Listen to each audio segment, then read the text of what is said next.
Okay, hello once again. Good afternoon, all of you. In the anatomy and the physiology portion, in the previous class, we were discussing about the urinary system. In this, we completed with some of the urinary organs as a kidney and its functional unit about the nephron.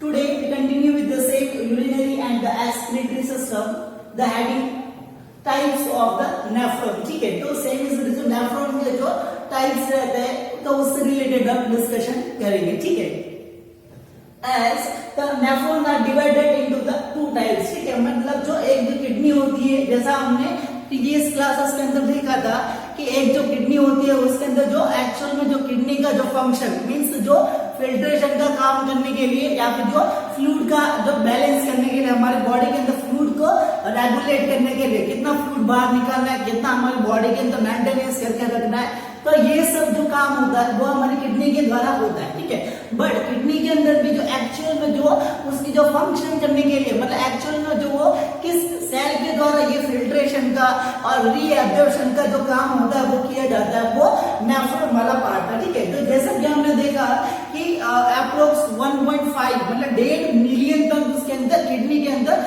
छोटे छोटे size से nephron होता है वो present रहते हैं. ठीक है, तो ये नेफ्रॉन होता है वो दो टाइप्स के होता है, वो किडनी के अंदर अवेलेबल रहते हैं. ठीक है, आप डायग्राम जो दोहराया गया है उस डायग्राम के अंदर आप देखिए कि आपको नेफ्रॉन होंगे वो दो साइड के अनुसार आपको दिखाई देंगे. ठीक है, और उनका स्ट्रक्चर होता है वो भी थोड़ा बहुत अलग रहेगा. ठीक है, आप इसके अंदर देख सकते हो कि एक जो ये नेफ्रॉन है ये किडनी वाला पोर्शन है. ठीक है, तो एक जो नेफ्रॉन है मतलब कुछ नेफ्रॉन होता है वो ये रीनल कॉर्टेक्स, मतलब जो रीनल का जो सुपरफिशियल पार्ट होता है, मतलब जो ऊपरी वाला जो पार्ट होता है वहां पे कुछ नेफ्रॉन होता है. ठीक है, और कुछ नेफ्रॉन होंगे वो इसके मिडिल वाले पार्ट के अंदर, मतलब ये जो जैसे कि मैंने किडनी के स्ट्रक्चर के अंदर आपको दिखाया था कि ऊपर वाला जो पार्ट होता है उसके अंदर जो 3 लेयर्स होती है, the renal fascia, the adipose capsule and the renal capsule. ठीक है, और उसी के अंदर जो एक्चुअल में जो रेडिश ब्राउन कलर का जो किडनी के जो कलर का जो पार्ट होता है, ठीक है, वो किडनी का कहलाएगा द रीनल कॉर्टेक्स. ठीक है, तो रीनल कॉर्टेक्स वाला जो पार्ट होता है, जो ये वाला जो पार्ट होता है इसको हम रीनल कॉर्टेक्स बोलते हैं. ठीक है, तो इस रीनल कॉर्टेक्स वाले पार्ट के ऊपर मतलब जो किडनी के सुपरफिशियल पार्ट के अंदर, मतलब सबसे ऊपरी वाले हिस्से में ऊपर वाले पार्ट के अंदर ये जो नेफ्रॉन होता है तो वो सुपरफिशियल नेफ्रॉन के नाम से जाना जाएगा. जैसे उसके नाम से उसके लोकेशन के अकॉर्डिंग इनका नाम बढ़ गया सुपरफिशियल. सुपरफिशियल का मतलब रहेगा ऊपरी वाले, मतलब जो ऊपर के अंदर रहते हैं वो नेफ्रॉन. ठीक है, देन नेक्स्ट ये वाला देखिए कि ये वाला जो पार्ट होता है किडनी का वो मिडल वाला पार्ट होता है. ठीक है, जिसको हम मेडुला के नाम से जाना जाता है. ठीक है, तो उस मिडल वाले पोर्शन के अंदर या फिर जो रीनल कॉर्टेक्स के जो इनर साइड, मतलब जो रीनल कॉर्टेक्स के अंदर वाले पार्ट के अंदर जो नेफ्रॉन जो लोकेटेड रहते हैं. ठीक है, तो उस साइड के जो नेफ्रॉन रहेंगे उसको हम मेडुलरी, ठीक है, मतलब जो मिडल के अंदर होंगे तो इसी वजह से इनको मेडुलरी नेफ्रॉन के नाम से जाना जाता है. ठीक है, तो इसी के बेसमेंट के ऊपर स्ट्रक्चर के अनुसार आप देख सकते हैं कि ये सुपरफिशियली होते हैं और ये डीपली उसके अंदर रहते हैं. ठीक है, तो टाइप्स ऑफ द नेफ्रॉन के अंदर जो नेफ्रॉन्स होंगे basically divided into the two types. First one it is a superficial nephron and second one is a juxtamedullary nephron. ठीक है, तो juxtamedullary इसका जो मेडिकेट टर्म है तो उसको juxtamedullary nephron के नाम से जाना जाता है. ठीक है, okay, the first one we're discussing about the superficial nephron. ठीक है, the superficial nephron इसके नाम से पता लगता है superficial मतलब जो that type of the nephron which is located at the nearby and near to the renal cortex. ठीक है, तो renal cortex वाला जो पार्ट होता है उसके नजदीक के अंदर यदि जो नेफ्रॉन लोकेटेड रहते हैं, ठीक है, तो उस साइड के जो नेफ्रॉन रहेंगे उनको हम सुपरफिशियल नेफ्रॉन के नाम से जाना जाता है. ठीक है, nephron situated near to the renal cortex. ठीक है, ये जो रीनल कॉर्टेक्स वाला जो पार्ट रहेगा तो इस रीनल कॉर्टेक्स के नियर के नजदीक के अंदर यदि जो लोकेटेड रहते हैं तो इस टाइप के जो नेफ्रॉन रहेंगे वो सुपरफिशियल नेफ्रॉन के अंदर इंक्लूडेड रहेगा. ठीक है, The next the 85% action for the filtration. ठीक है, और ये जो नेफ्रॉन जो होते हैं इनका जो 85% उनका जो काम क्या होता है कि यूरिन का फिल्ट्रेशन करना, मतलब ब्लड का फिल्टर करना और यूरिन का फॉर्मेशन करना, ठीक है। तो 85% मतलब मेनली इनका जो काम होता है वो यूरिन का फॉर्मेशन करना और ब्लड को फिल्टर करने के लिए रेस्पॉन्सिबल होता है, ठीक है। इसके अलावा किडनी का जो यूरिनरी सिस्टम का और जो एक मैकेनिज्म होता है, जैसे कि इसके अंदर बहुत सारे जो केमिकल्स जो हार्मोन्स वगैरह होते हैं, ठीक है। तो हार्मोन्स का फंक्शन में यूरिनरी सिस्टम के द्वारा बहुत सारे जो केमिकल रिएक्शंस होती है, जैसे कि आपको आगे बताया जाएगा। तो बहुत सारे जो एक्टिविटीज होती है, केमिकल रिएक्शंस वगैरह होती है, हार्मोनल एक्शंस वगैरह होता है, ठीक है। फूड को मेंटेनेंस करने का, फिल्ट्रेशन का काम, ठीक है। तो ओनली फॉर जो फिल्ट्रेशन का काम और जो यूरिन का फॉर्मेशन का काम करेगा वो कौन सा काम करेगा, द सुपरफिशियल नेफ्रॉन होंगे, वो ओनली फॉर फिल्ट्रेशन का काम ही करेंगे, ठीक है।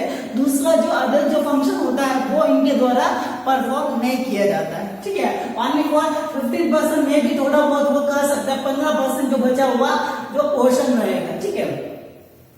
नेक्स्ट इनका जो स्ट्रक्चर देखा जाए तो एक दूसरे के रिलेटेड जो डिफरेंस क्या होता है उनके अंदर, ठीक है। तो एक तो उनकी लोकेशन होगी वो अलग होती है, एक तो उनका जो काम होगा वो अलग होता है, दूसरा उनका जो स्ट्रक्चर होगा उसके अंदर the short loop of Henle, जैसे कि आपने कल की क्लास के अंदर आपने देखा था कि नेफ्रॉन का जो स्ट्रक्चर होता है, उस नेफ्रॉन के स्ट्रक्चर के अंदर आपने देखा कि उसके जो पार्ट्स होते हैं, ग्लोमेरुलस apparatus, ब्रोमन्स कैप्सूल, ठीक है, PCT, loop of Henle, डीसीडी and the collecting duct, ठीक है। तो ये जो सुपरफिशियल वाले जो नेफ्रॉन रहेंगे तो उनका जो लूप ऑफ हैंडले मतलब जो पतला सा जो एक बैंड था, ठीक है, जो हेयर पिन के स्ट्रक्चर का जो एक पोर्शन होता है जो नेफ्रॉन का, तो वो उसके अंदर शॉर्ट होगा, मतलब छोटा सा उसके अंदर रहेगा, तो वो उस टाइप के नेफ्रॉन को हम सुपरफिशियल नेफ्रॉन बोलेंगे। जैसे कि आप देख रहे हैं कि ये सुपरफिशियल जो नेफ्रॉन है इसका जो ये लूप ऑफ हैंडले, ठीक है, मतलब ये जो उनका जो बैंड होता है वो शॉर्ट होता है, छोटा सा होता है, ठीक है। तो वो रहेंगे the superficial type of nephron, ठीक है। देन नेक्स्ट वन द, और इनका जो काम रहेगा तो सुपरफिशियल नेफ्रॉन रहेंगे वो यूरिन फॉर्मेशन का काम उसके अंदर किया जाता है, ठीक है। तो इनका जो काम रहेगा वो यूरिन का फॉर्मेशन करना रहता है, ठीक है। तो ये रहेगा about the superficial type of the nephron. The next one the second type रहेगा द जस्टामेडुलरी नेफ्रॉन, ठीक है। जस्टामेडुलरी इसके नाम से पता लगता है कि मिडल, मेडुलरी का मतलब रहेगा मिडल के अंदर, ठीक है। जो मेडुला वाला जो पार्ट होता है, ये वाला जो पिरामिड की जैसा जो शेप होता है किडनी के अंदर, उसको हम मेडुला के नाम से, या फिर जो मिडल वाले पार्ट के अंदर होता है तो उसको हम जस्टामेडुलरी नेफ्रॉन के नाम से जाना जाता है, ठीक है। तो इसके अंदर आप देख रहे हैं कि ये वाला जो स्ट्रक्चर आपको दिख रहा है, ठीक है। तो ये वाला जो नेफ्रॉन का जो स्ट्रक्चर रहेगा, ठीक है, तो ये किडनी के कहां पे है, मिडल वाले पोर्शन के अंदर, ठीक है। तो ये किडनी के मिडल वाले पोर्शन के अंदर है, तो इस टाइप की जो नेफ्रॉन रहेंगे उसको हम जस्टामेडुलरी नेफ्रॉन के नाम से जाना जाता है, ठीक है। As it is situated inside to the renal cortex as near to the medulla part, ठीक है। मतलब इनकी जो लोकेशन होती है वो कहाँ पे होती है, at inside to the renal cortex, मतलब जो renal cortex मतलब ये जो renal cortex वाला पार्ट होगा इसके अंदर की तरफ वो लोकेटेड उसके अंदर रहेगी, इसके नजदीक में रहेंगे द मेडुला पार्ट, ठीक है। जो मेडुला वाला जो पार्ट होता है उसके नजदीक के अंदर वो लोकेटेड रहते हैं, ठीक है।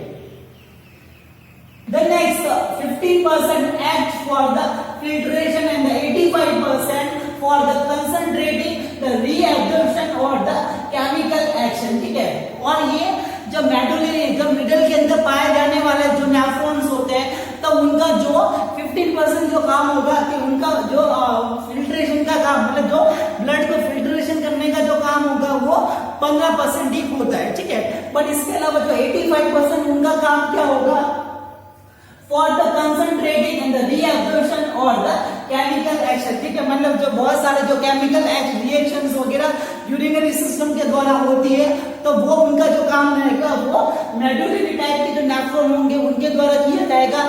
फिर उसके बाद ये रीएब्जॉर्प्शन मतलब जो ब्लड जो सुपरफिशियल जो नेफ्रॉन होते हैं उनके द्वारा यदि कोई मटेरियल यदि ब्लड के अंदर फिल्ट्रेट हो गया है, ठीक है, तो इसके अंदर से क्या होगा कि कि वापस जो जस्टा मेडुलरी नेफ्रॉन के पास में जाएगा ब्लड, ठीक है, तो उसके अंदर से यदि जो जरूरत चीजें होती है उनको वापस रीअब्जॉर्प्शन किया जाएगा। मतलब वो कंफर्म करते हैं कि यदि हमको कैसी कौन सी जरूरत चीज है जो यूरिन के अंदर आ गई है और वो हमको जरूरत है, ठीक है, कौन सी चीज को यूरिन के अंदर बाहर निकालना है और किनको वापस हमको ले लेना है, ठीक है, वापस लेना लिया जाएगा, उस प्रोसेस को हम बोलते हैं रीअब्जॉर्प्शन।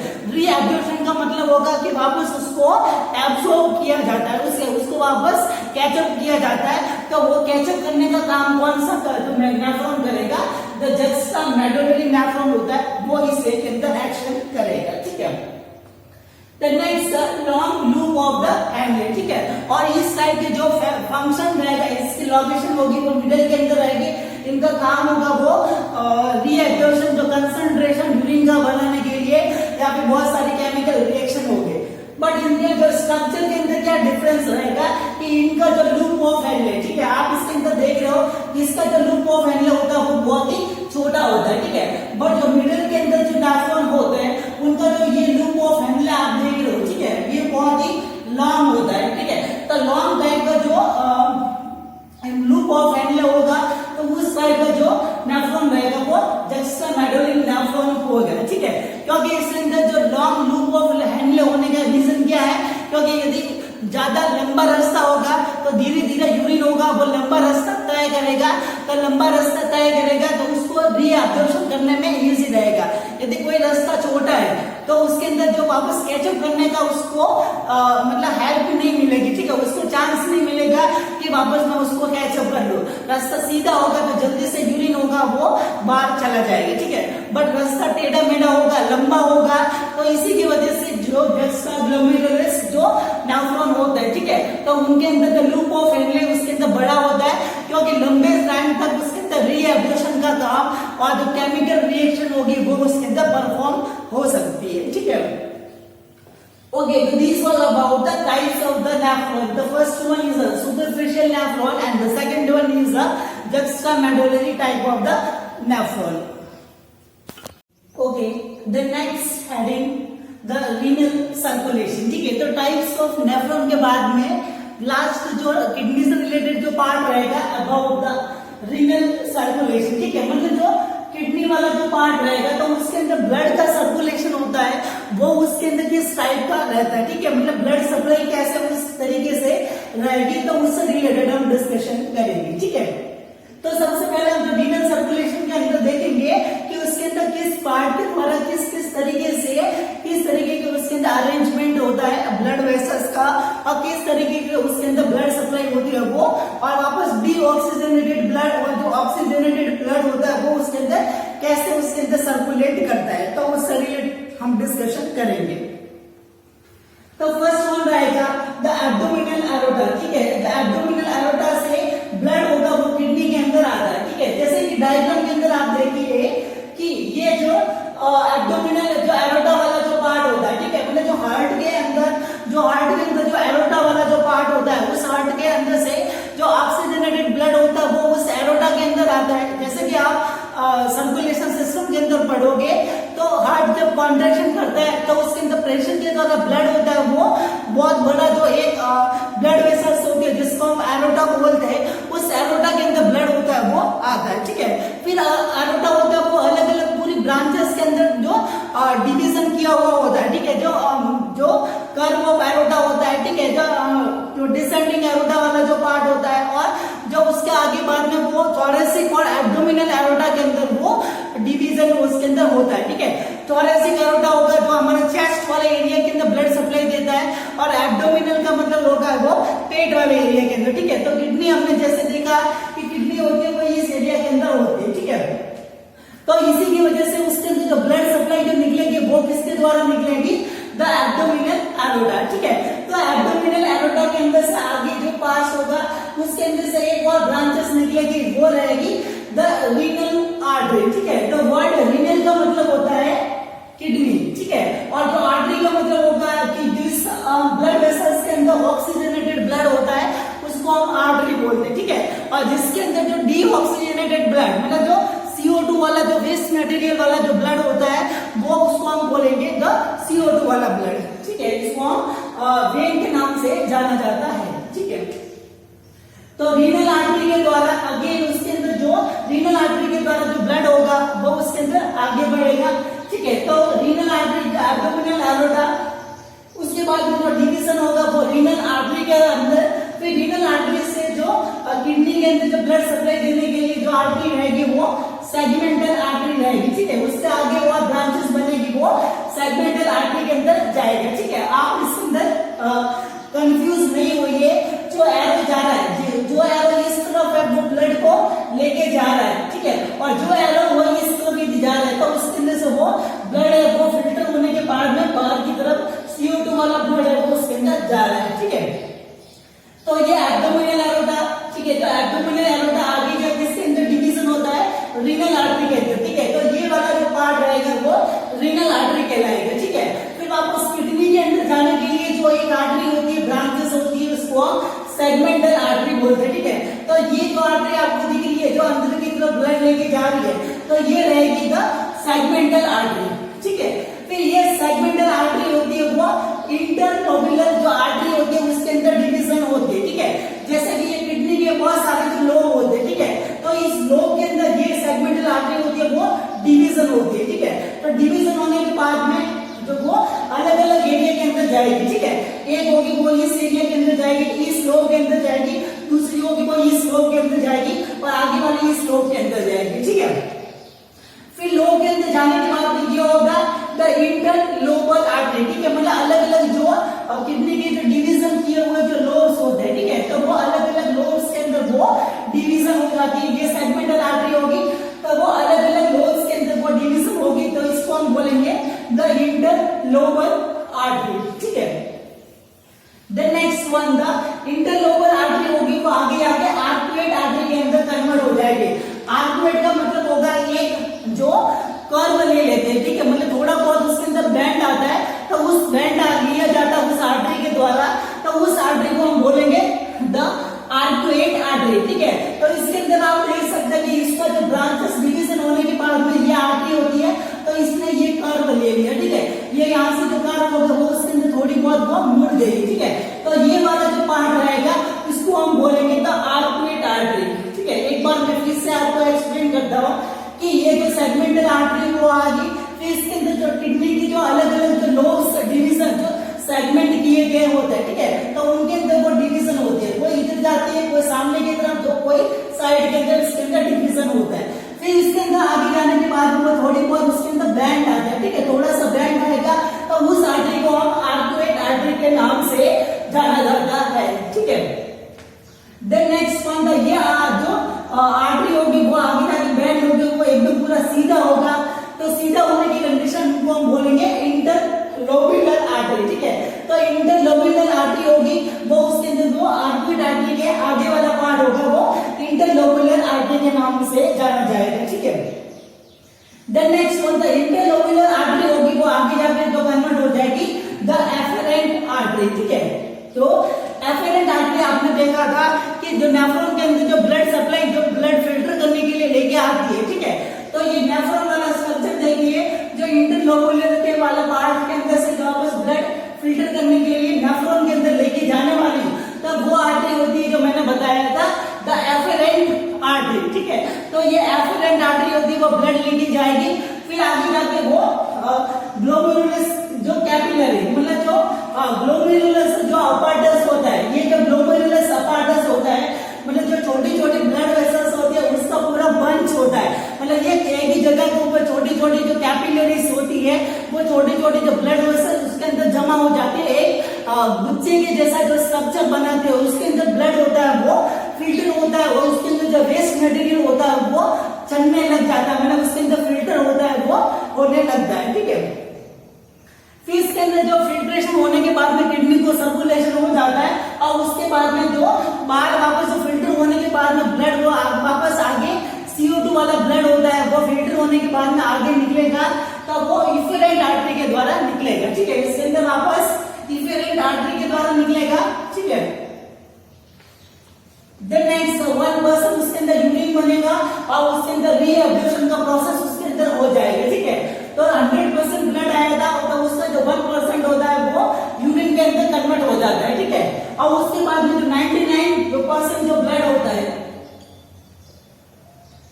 ठीक है, जो 99% जो ब्लड होता रहेगा वो वापस इंटरलोबर वेन, ठीक है। अभी इसके अंदर आप देखिए कि जिस तरीके से वो आया था, यहाँ से जो सेगमेंटल आया था, फिर लोअर जो आर्टरी थी, ठीक है, फिर वापस आर्कुएट आर्टरी होता है, फिर वापस मुड़ने के बाद में सीधा इंटरलोबर जो लोब्यूलर आर्टरी होता है, फिर वापस एफेरेंट आर्टरी, ठीक है। तो वापस इससे उल्टा कर दीजिए कि आर्टरी की जगह पे आप वेन लगा दीजिए, ठीक है। तो उसके अंदर आएगा जैसे कि इफेरेंट आर्टरी के द्वारा वो आगे बढ़ेगा तो हो जाएगा इंटरलोबर वेन, ठीक है। मतलब जो वापस ये इफेरेंट आर्टरी के द्वारा CO2 वाला जो फिल्टर किया हुआ ब्लड लेके जाएगा, तो वापस ये सीधा वाला पार्ट होगा वो इंटरलोबर वेन होगा, क्योंकि पहले जो आर्टरी थी वो ब्लड लेके आ रही थी, ठीक है, बट वापस उसी तरीके से वापस ब्लड लेके जाएगी तो वो रहेगा इंटरलोबर वेन। फिर वापस जाके वो इंटरलोबर जो पार्ट के अंदर वो कर्व आएगा, ठीक है। तो इसके अंदर आप देखिए कि वापस ब्लड लेके जा रहा है, ये एरो है वो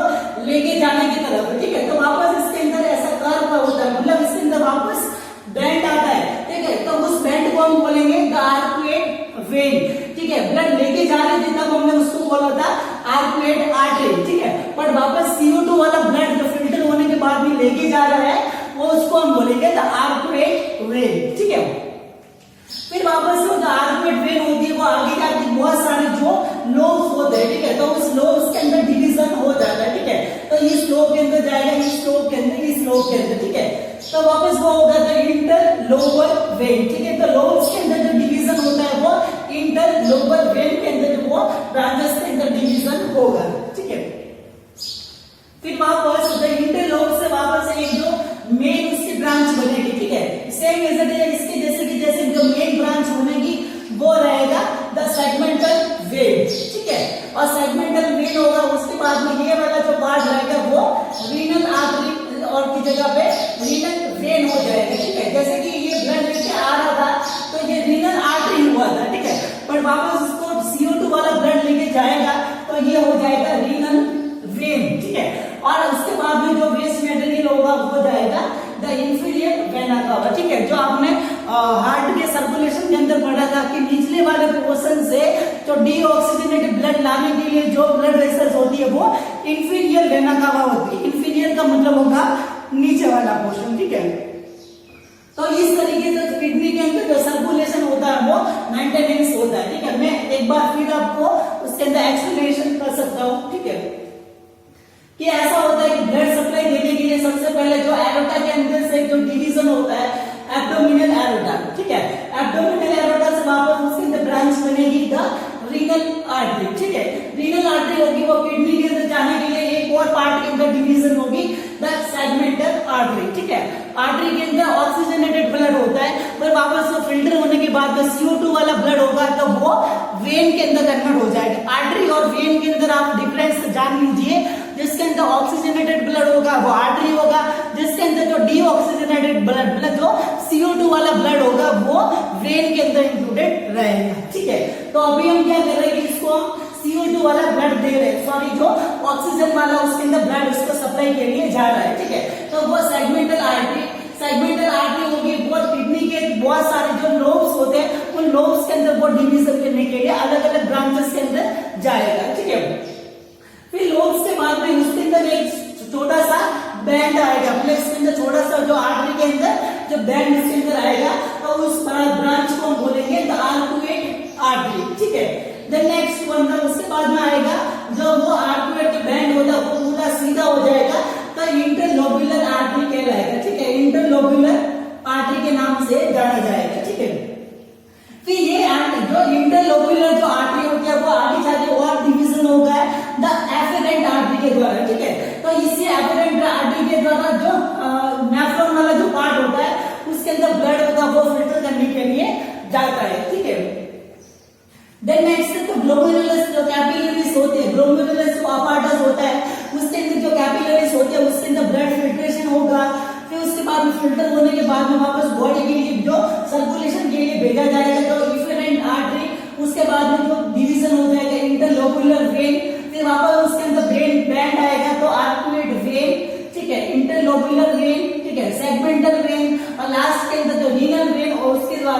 इंफीरियर वेना कावा के द्वारा CO2 ब्लड होगा वो वापस हार्ट के अंदर वो छोड़ा जाएगा, ठीक है। तो this all about the circulation in the kidney. Kidney के अंदर जो रीनल सर्कुलेशन होता है वो इस प्रकार का रहेगा।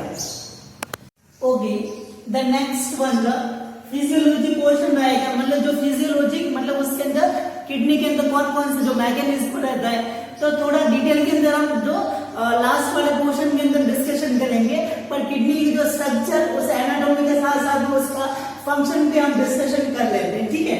तो फंक्शन ऑफ द किडनी और जो नेफ्रॉन उसका जो फंक्शनल यूनिट रहेगा, तो इनका काम होगा वो क्या रहता है, ठीक है। तो बेसिकली हम जो यूरिनरी और जो एक्सक्रीटरी सिस्टम पढ़ रहे हैं, तो इससे आपको पता लगेगा कि इसका इन ऑर्गन्स का फंक्शन क्या होगा, ठीक है। तो बेसिकली डेफिनेटली इनके अंदर यूरिन का फॉर्मेशन होगा और वेस्ट मटेरियल होगा वो बॉडी से बाहर जाने का, यही उनका काम रहेगा, क्योंकि हम इसी सेशन से रिलेटेड हम डिस्कशन है वो कर रहे हैं, ठीक है।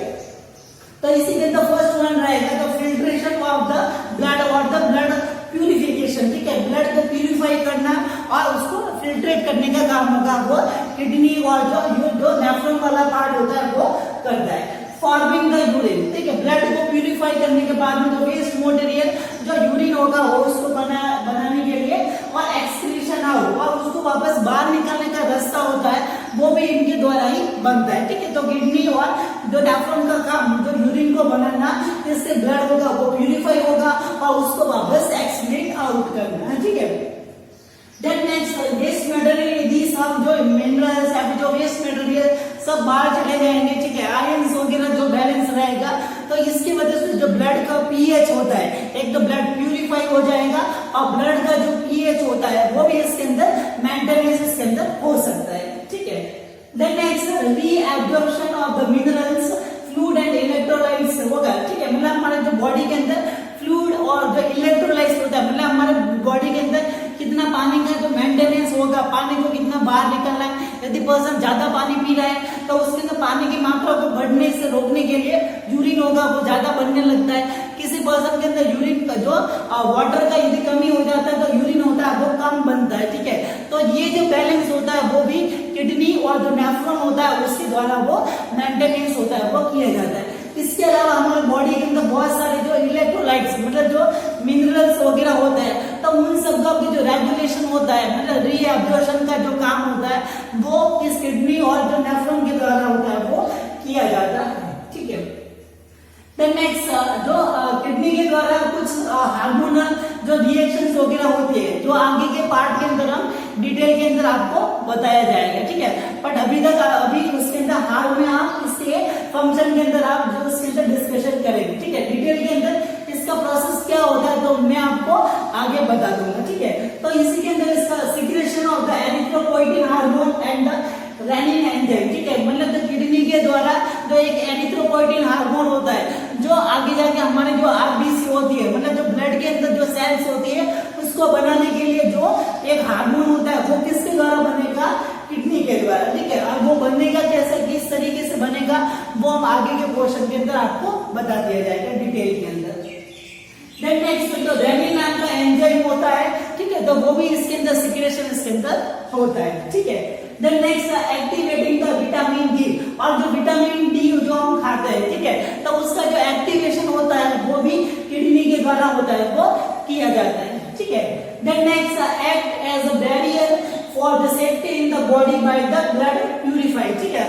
और ये हमारे बॉडी के अंदर एक दरवाजे की जैसे, मतलब हमारे एक जो सुरक्षा जो कवच होता है, सुरक्षा कवच के जैसे वो एक्ट करता है। अब वो सुरक्षा कवच के जैसे एक्ट कैसे करेगा कि हमारे बॉडी के अंदर जो ब्लड होता है उसको जो फिल्ट्रेट करेगा, मतलब वेस्ट मटेरियल या फिर जो माइक्रो ऑर्गेनिज्म वगैरह वो हमारे बॉडी के अंदर नहीं रहेंगे, तो बॉडी उसके वो हेल्थी रहेगी, उसके अंदर सुरक्षित रहेगी, ठीक है। तो ये हमारे जैसे एक सुरक्षा कवच होता है उसके जैसा भी एक्ट होता है वो करते हैं, ठीक है। तो ये रहेंगे about the function of the kidney and the nephron.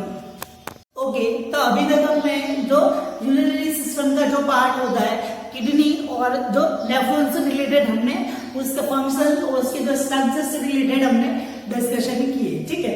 उसके बाद जो यूरिनरी सिस्टम के अंदर जो ऑर्गन्स आते हैं तो उससे रिलेटेड हम डिस्कशन करेंगे, ठीक है। तो नेक्स्ट जो ऑर्गन रहेगा द यूरिटर, ठीक है। तो यूरिटर क्या होता है, तो उस ऑर्गन जो एक यूरिनरी सिस्टम को पार्ट को बनाने के लिए जो यूरिटर होता है वो भी उसके लिए जो रेस्पॉन्सिबल उसके अंदर रहता है, ठीक है, अपने जो रोल होता है वो परफॉर्म करता है, ठीक है। तो इसी डायग्राम के अंदर आप देखिए कि ये वाला जो किडनी वाला पोर्शन और इसी के अंदर जो नेफ्रॉन होता है वो हमने डिस्कशन किया, ठीक है। देन नेक्स्ट अब इसके बाद में जो पार्ट पढ़ेंगे ये जो आपको दिख रहा है, ठीक है, रीनल पेल्विस वाले पार्ट से लेकर ये जो ट्यूब आपको जो दिख रही है, ठीक है, तो इसको हम क्या बोलते हैं, यूरिटर, ठीक है। तो यूरिटर क्या होगा कि किडनी से लेकर जो ब्लैडर वाला जो पार्ट होता है तो उसके अंदर जो कनेक्शन बनाने के लिए एक जो ट्यूब के जैसा एक जो पाइपलाइन जो स्ट्रक्चर होता है उस स्ट्रक्चर को हम क्या बोलते हैं, द यूरिटर, ठीक है। तो ये यूरिटर होता है, ठीक है। The next one, इससे जो इंट्रोडक्शन एनाटॉमी फिजियोलॉजी से रिलेटेड हम डिस्कशन डिटेल के अंदर करेंगे, ठीक है। These are the paired tube like structure, ठीक है, मतलब जो ये जो यूरिटर होता है वो पेयर्ड का मतलब होता है 2 नंबर के अंदर, जोड़े के अंदर होता है, जोड़ा का मतलब रहेगा कपल, मतलब 2 जने इसके अंदर रहेंगे, ठीक है। तो इसके अंदर 2 नंबर के अंदर एक ये यूरिटर रहेगा और ये यूरिटर रहेगा, ठीक है। जो 2 नंबर के अंदर अवेलेबल रहती है और इसका जो स्ट्रक्चर होगा वो ट्यूब के जैसा होता है, ठीक है। The next connect the kidney to the bladder for drain the urine, ठीक है। और इसका जो कनेक्शन होता है वो किडनी से लेकर जो ब्लैडर वाला जो पार्ट होता है वहां उसका कनेक्शन होता है वो रहता है, ठीक है। तो किडनी के अंदर जो यूरिन का जो फॉर्मेशन होगा, ब्लड का फिल्ट्रेशन होगा, तो वेस्ट मटेरियल जो यूरिन बनेगा वो उसको वापस बाहर निकालने के लिए ब्लैडर तक लाने के लिए तो पाइपलाइन का जो कनेक्शन होता है उस कनेक्शन को हम जो ट्यूब लाइक जो स्ट्रक्चर रहेगा उसको हम यूरिटर के नाम से जाना जाता है, ठीक है। The next one, the 2 in number, मतलब उसके जो नंबर्स कितना होता है हमारा बॉडी के अंदर, 2 नंबर के अंदर जो यूरिटर होती है वो प्रेजेंट रहती है, ठीक है। तो 25 to 30 सेंटीमीटर लॉन्ग, ठीक है। इसकी जो लेंथ होगी मतलब उसकी जो लंबाई होगी, कितना लंबाई के अंदर रहेगा, कितनी लंबी ये यूरिटर रहेगी, ठीक है। तो यूरिटर होगी वो 25 से 30 सेंटीमीटर लॉन्ग, मतलब इसकी जो लंबाई होगी वो 30 से 25 सेंटीमीटर तक लॉन्ग इसके अंदर रहती है, ठीक है। बट आप एक कॉन्सेप्ट आप लगाइए कि आपने जो इससे पहले जो किडनी वाला जो पोर्शन मैंने जो आपको पढ़ाया था तो इसके अंदर मैंने बताया था कि जो राइट वाली जो किडनी होती है वो उससे थोड़ी नीचे होती है और जो अपर वाली जो लेफ्ट वाली किडनी होती है वो ऊपर होती है, ठीक है। तो इस तरीके से होता है, ये छोटी नीचे होती है और ये ऊपर होती है, ठीक है। तो इससे जो इस साइड का जो यूरिटर होगा वो बड़ा होगा और इस साइड का यूरिटर होगा वो छोटा होगा, ठीक है। तो इसकी वजह से जो राइट साइड का यूरिटर होता है वो छोटा होता है क्योंकि किडनी होती है वो थोड़ी नीचे होगी तो ब्लैडर के बीच के अंदर रास्ता होगा वो भी कम हो जाएगा, ठीक है। तो ये ऊपर रहेगी तो यूरिटर होगा वो भी बड़ा होगा, ये थोड़ी नीचे जाएगी तो यूरिटर होगा वो भी छोटा हो जाएगा, ठीक है। तो इसकी वजह से जो नॉर्मल इसका जो यूरिटर का जो लेंथ होती है वो होती है 25 से 30 सेंटीमीटर, ठीक है। बट जो राइट वाला जो यूरिटर होता है वो शॉर्ट होता है क्योंकि वो राइट वाली किडनी होती है वो भी वो उसके थोड़ी नीचे होती है तो इसकी वजह से जो यूरिटर होगा वो भी शॉर्ट रहेगा, ठीक है। The next one, the diameter opening is 3 to 10 mm of, ठीक है। मतलब इसके अंदर तो यूरिटर होगा, डायमीटर होता है जैसे कि ये पाइपलाइन स्ट्रक्चर होता है, ठीक है। तो ये यूरिटर होता है, ये भी ट्यूब के जैसा स्ट्रक्चर, ठीक है। तो इसकी जो ये ओपनिंग होती है ये ओपनिंग कितनी रहेगी तो 3 to 10 mm, ठीक है। यूरिटर का जो डायमीटर होगा वो 3 से 10 मिलीमीटर तक उसके अंदर रहेगा। The next one, the location, मतलब जो यूरिटर वाला जो पार्ट होगा वो कहाँ पे लोकेटेड रहता है, ठीक है। तो यूरिटर रहेगा वो किडनी के जो साथ में कनेक्टेड रहता है, तो जहाँ पे जो किडनी होती है मतलब जो रेट्रोपेरिटोनियल का मतलब ये जो एब्डोमिनल की जो लेयर होती है जिसको हम पेरिटोनियल बोलते हैं, ठीक है। और रेट्रो का मतलब होगा उसके पीछे की तरफ, ठीक है। तो रेट्रोपेरिटोनियल का मतलब जो एब्डोमिनल वाला पार्ट होगा उसके पीछे की तरफ, ठीक है। तो रेट्रोपेरिटोनियल जो ये वाला जो पार्ट होता है यहाँ पे जो यूरिटर होती है वो लोकेटेड रहती है, ठीक है। The next, developed by the endoderm during the pregnancy, ठीक है। और प्रेगनेंसी के टाइम जब बच्चा मदर के पेट के अंदर होता है, तो उसके अंदर जो एंडोडर्म वाली जो लेयर होती है वो इसको फॉर्मेशन करने के लिए रेस्पॉन्सिबल रहती है, ठीक है। इससे पहले जो हमने जो किडनी पढ़ा था, वो किडनी होती है प्रेगनेंसी के अंदर जो मेसोडर्म नाम की जो लेयर होती है वो उसको फॉर्मेशन करती है, ठीक है। The next half part comes under the abdominal cavity and the half part come in the pelvic cavity, ठीक है। मतलब जो आधा आधा जो इसका जो पार्ट होता है, ठीक है, मतलब जो ये यूरिटर होता है तो इसका आधा पार्ट, ठीक है, मतलब यहाँ से जो नीचे वाला जो पार्ट होगा वो पेल्विक कैविटी, ठीक है। मतलब तो ये हमारी जो कैविटी होती है, ठीक है, जो ग्रोइंग प्राइवेट एरिया वाली जो कैविटी होती है इसको हम पेल्विक कैविटी बोलते हैं, ठीक है। और ये जो पेट वाली जो कैविटी होती है उसको हम एब्डोमिनल कैविटी बोलते हैं, ठीक है। तो यूरिटर का आधा पार्ट होगा वो एब्डोमिनल कैविटी के अंदर रहेगा और जो आधा पार्ट होगा वो पेल्विक कैविटी के अंदर इंक्लूडेड रहेगा, ठीक है। The next one, the arise from the renal pelvis to the posterior surface of the bladder, ठीक है। मतलब ये शुरुआत कहाँ होती है कि जो किडनी का जो ये पार्ट होता है जिसको हम रीनल पेल्विस बोलते हैं, ठीक है। मतलब एक जो कीप होता है, मतलब जो कीप होता है उसके शेप के जैसा एक कॉर्न शेप का जो स्ट्रक्चर होता है किडनी का जिसको हम रीनल पेल्विस बोलते हैं, ठीक है। तो उससे आगे वाला पार्ट होगा वो यूरिटर के अंदर कन्वर्ट होता है और यूरिटर होगा वो ब्लैडर के पीछे वाला पार्ट, ठीक है। मतलब ब्लैडर का जो ये आगे वाला और जो यूरिटर होता है वो पीछे वाले पार्ट के अंदर वो अटैचमेंट रहता है और वहां पे जो यूरिन होता है वो खाली होता है वो करते हैं, ठीक है। तो ये स्ट्रक्चर रहेगा अबाउट द यूरिटर, ठीक है। तो नेक्स्ट वन रहेगा तो यूरिटर का जो इंटरनल स्ट्रक्चर, मतलब जो यूरिन का जो यूरिटर वाला जो पार्ट होता है उसका जो यदि हम कट लगा के यदि उसको हम देखते हैं, ठीक है, तो उसके अंदर उसकी जो लेयर्स होती है वो 3 लेयर्स के अंदर वो अवेलेबल रहता है, ठीक है। तो उसके अंदर आउटर लेयर मतलब जो बाहर की जो लेयर होती है वो फाइब्रस टिश्यू, मतलब जो बहुत ही हार्ड जो एक जो कठोर वाला जो सॉफ्ट वाला के अलावा जो हार्ड वाला जो पार्ट का जो एक स्ट्रक्चर वाला जो टिश्यू होता है उसकी बनी हुई होती है जिससे जो उसको कुछ इंजरी वगैरह या फिर उसके अंदर ट्रॉमा वगैरह नहीं लग सके, ठीक है। इसके अलावा जो मिडल लेयर होती है वो स्मूथ मसल फाइबर, ठीक है। मतलब जो मिडल वाली लेयर होगी वो स्मूथ मतलब जो सॉफ्ट जो मसल्स होती है फाइबर्स उसकी बनी हुई होती है जिससे कि वो फ्लेक्सिबल हो सके। जब जो उसके अंदर पानी जो यूरिन जाएगा तो वो डायलेटेड जो और वो रिलैक्सेशन हो सकती है, ठीक है। इसके अलावा जो सबसे जो अंदर वाली जो लेयर होती है उसके अंदर जो ट्रांजिशनल जो एपिथेलियम की लेयर उसके अंदर रहती है, ठीक है। और इसी लेयर के द्वारा जो एक जो म्यूकस होता है मतलब उसके अंदर एक जो फ्लूइड होता है उसका सिक्रेशन होता है, ठीक है। और वो सिक्रेशन क्या करता है कि यूरिटर के अंदर से जब ज्यादा टाइम के अंदर जो यूरिन जाता है, ठीक है, तो बेसिकली हमारा जो यूरिन होता है वो एसिड नेचर का होता है, ठीक है।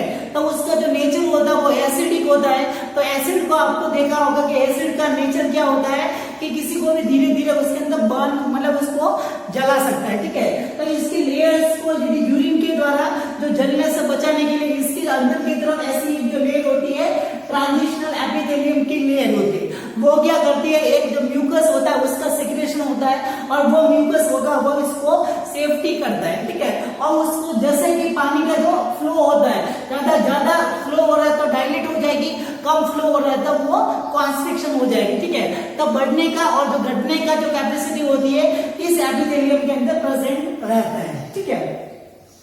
द नेक्स्ट वन रहेगा द जंक्शन, ठीक है। मतलब जो यूरिटर का होता है वो कनेक्शन होता है वो किस किस के बीच के अंदर होता है, ठीक है।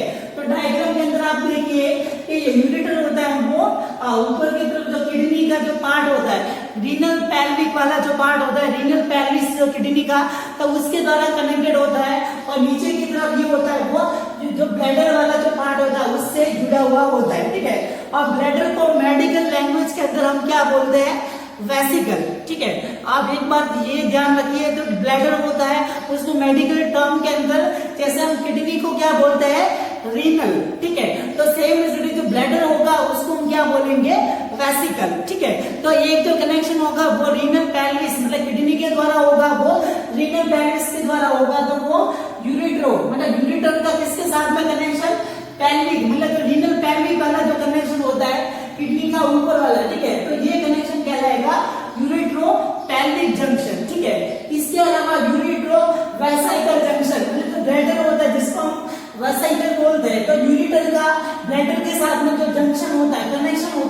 उसको हम बोलेंगे यूरिट्रोवेसिकल जंक्शन। ठीक है, जंक्शन का मतलब होगा दोनों के बीच में कनेक्शन। ठीक है, then next one the blood supply. ठीक है, और इसको नेक्स्ट हम पढ़ेंगे द ब्लड सप्लाई, मतलब यूरिटर के अंदर ब्लड सप्लाई होती है वो कैसे होती है। ठीक है, तो जैसे कि हमने देखा कि यूरिटर होता है वो अलग अलग, आधा पार्ट होता है वो एब्डोमेन के अंदर आता है और आधा पार्ट होता है वो जो पेल्विक कैविटी के अंदर आता है। ठीक है, तो इसके अंदर ब्लड सप्लाई होगी वो भी इसके 3 पार्ट के अंदर डिवीजन की होती है। ठीक है, ऊपर वाला पार्ट, मिडल वाला पार्ट और लोअर वाला पार्ट। ठीक है, तो अपर वाले पार्ट के अंदर जो ये किडनी के वहां पे जुड़ा हुआ होता है। ठीक है, तो ऊपर वाला पार्ट जो किडनी के द्वारा होता है, तो इसको जो किडनी की जो आर्टरी होती है वो इसको ब्लड सप्लाई करेगी। ठीक है, देन नेक्स्ट मिडल वाला पार्ट। ठीक है, मिडल वाला पार्ट होता है वो यहाँ पे आता है। ठीक है, तो हमारे जो टेस्टिस के मतलब जो सेक्स जो ऑर्गन होता है वो उनके द्वारा जो ब्लड सप्लाई जो देने के लिए जो आर्टरी होती है वो इस यूरिटर को भी ब्लड सप्लाई देगी। ठीक है, और नेक्स्ट लोअर पार्ट के अंदर मतलब नीचे वाले पार्ट के अंदर इसको हम कहेंगे कि वो ब्लैडर के द्वारा जुड़ी हुई होती है। ठीक है, तो ब्लैडर को हम बोलते हैं वेसिकल, तो उस ब्लैडर को ब्लड सप्लाई देने के लिए जो आर्टरी होती है वो इस यूरिटर को भी ब्लड सप्लाई देती है, तो वो रहेगा द वेसिकल आर्टरी के द्वारा ब्लड सप्लाई इसको लोअर पार्ट के अंदर होती है। द नेक्स्ट वन रहेगा the function of the ureter. ठीक है, तो यूरिटर की जो ट्यूब होगी उसका फंक्शन क्या होता है। ठीक है, तो जैसा कि आपको कनेक्शन होता है तो उससे पता रहेगा कि ब्लैडर के अंदर जो यूरिन रहेगा वो किडनी से लेकर वो ब्लैडर तक पहुंचाने का एक पाइपलाइन का स्ट्रक्चर तो काम करता है। ठीक है, तो convey the urine kidney to the urinary bladder तक लेके जाने का काम करता है। ठीक है, the next peristaltic movement to increase the flow speed of the urine flow. ठीक है, मतलब इसके अंदर तो पेरिस्टाल्टिक मूवमेंट होता है, मतलब जो यूरिन का फ्लो बढ़ाने के लिए जो इसके अंदर कुछ मूवमेंट होता है, पेरिस्टाल्टिक जो मूवमेंट इसको बोलते हैं, तो इसके अंदर मूवमेंट होंगे। तो इस मूवमेंट से क्या होगा कि जब हमको जरूरत है कि यूरिन को धीरे धीरे बाहर निकालना है तो पेरिस्टाल्टिक मूवमेंट होगा वो कम होगा। यदि हमको फास्ट यदि यूरिन का फ्लो बढ़ाना है तो उसके अंदर मूवमेंट होगा वो बढ़ जाएगी। ठीक है, तो मूवमेंट कम ज्यादा होंगे तो यूरिन का फ्लो होगा वो कम ज्यादा इसके अंदर मेंटेनेंस हो सकता है। ठीक है, तो act as a contribution in the waste excretion and the healthy body. ठीक है, मतलब जो इसका भी कंट्रीब्यूशन रहेगा वेस्ट मटेरियल को बाहर निकालने के लिए, जिससे कि बॉडी होगी वो हेल्थी बन सकती है। ठीक है, तो ये रहेगा the urinary organ about the ureter. ठीक है, नेक्स्ट क्लास के अंदर अनदर यूरिनरी ऑर्गन से रिलेटेड हम डिस्कशन करेंगे। Thank you so much.